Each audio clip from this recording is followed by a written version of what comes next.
नमस्कार दर्शकबृंद सनातन आर्य चैनेले आपनादेरके स्वागत जानाई।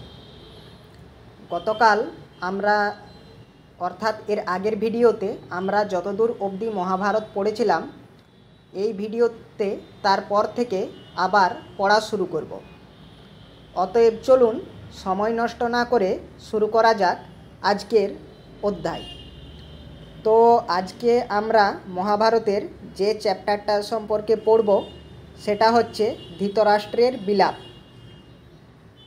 অতএব চলুন দেখা যাক আজকের চ্যাপ্টারে কি বলে। চ্যাপ্টারের নাম ধৃতরাষ্ট্রের বিলাপ।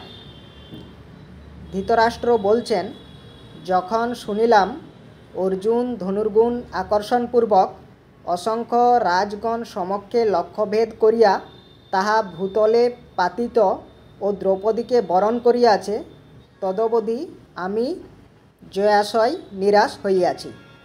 অর্থাৎ এখানে ধৃতরাষ্ট্র সঞ্জয়কে বলছেন যে আমি যখন জানতে পারলাম যে দ্রৌপদীর স্বয়ম্বর সভায় অর্জুন লক্ষ্যভেদ করতে পেরেছেন, সেই সময়ই আমি দুর্যোধনের পক্ষে জয়ের আশা ত্যাগ করেছিলাম।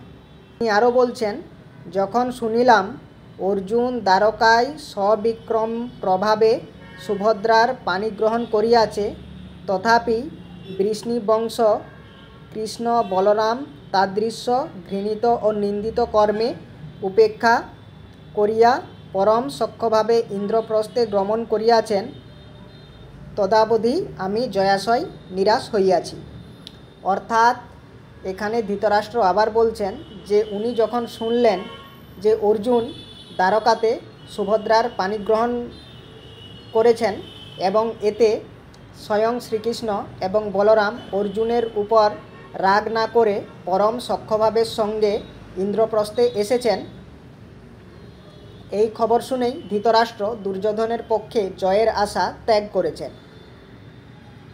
তিনি আরও বলছেন, যখন শুনিলাম দেবরাজ ইন্দ্র নিরবিচ্ছিন্ন মুষলধারে বৃষ্টি করিতে লাগিলেন, কিন্তু অর্জুন তাহাতে কিছুমাত্র শঙ্কিত না হইয়া দিব্য সরজাল বিস্তার করিয়া সেই বৃষ্টি নিবারণপূর্বক খাণ্ডবদাহে অগ্নিকে পরিতৃপ্ত করিয়াছেন, তদবধি আমি জয়াশয় নিরাশ হইয়াছি।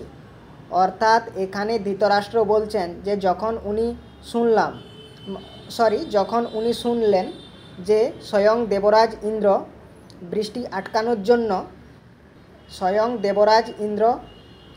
খাণ্ডব বনের অগ্নিকে আটকানোর জন্য প্রচণ্ড বৃষ্টিপাত শুরু করেছেন এবং অর্জুন দিব্য সরজাল বিস্তার করে স্বয়ং দেবরাজ ইন্দ্রের বৃষ্টিকে আটকে দিয়েছেন, সেটা শোনার পর স্বয়ং ধৃতরাষ্ট্র দুর্যোধনের পক্ষে জয়ের আশা ত্যাগ করেছেন। তিনি আরও বলছেন, যখন শুনিলাম কুন্তীর সহিত পঞ্চপাণ্ডব যতুগৃহের প্রজ্বলিত হুতাসন হইতে পরিত্রাণ পাইয়াছে এবং অসামান্য ধীর শক্তি সম্পন্ন বিদুর তাহাদিগের অভিসন্ধির নিমিত্ত যত্নবান আছেন, তদাবধি আমি জয়াশয় নিরাশ হইয়াছি।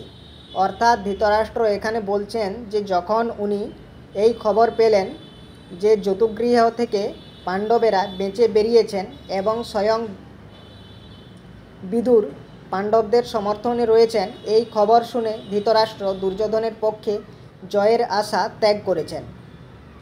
তিনি আরও বলছেন, যখন শুনিলাম ভীমসেন বাহুবলে বলদীপ্ত মগধপতি জরাসন্ধকে বধ করিয়াছে এবং দিগ্বিজয় প্রসঙ্গে অনেকানেক ভূপতিদিগকে বশীভূত করিয়া রাজসূয় যজ্ঞের অনুষ্ঠান করিয়াছে, তদাবধি আমি জয়াশয় নিরাশ হইয়াছি।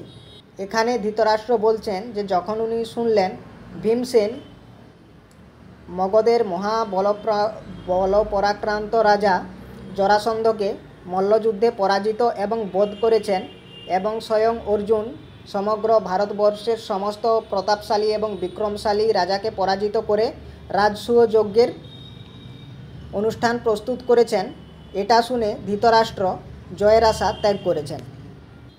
যখন শুনিলাম এক বস্ত্রা অশ্রুমুখী দুঃখিতা রজস্বলা দ্রৌপদীকে সনাথা হইলেও অনাথার ন্যায় সভায় আনয়ন ও নিতান্ত নির্বোধ দুঃশাসন তাহার পরিধেয় বসন আকর্ষণ করিয়াছে, তথাপি ওই দুষ্ট বিনষ্ট হয় নাই। তদাবধি আমি জয়াশা নিরাশ হইয়াছি।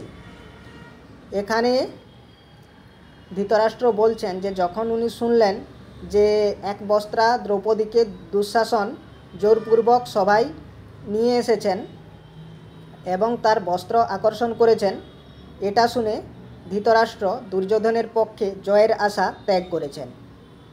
তো আজকের ভিডিওতে এতটাই থাক, দেখা হচ্ছে পরের ভিডিওতে। ভালো থাকবেন, ধন্যবাদ।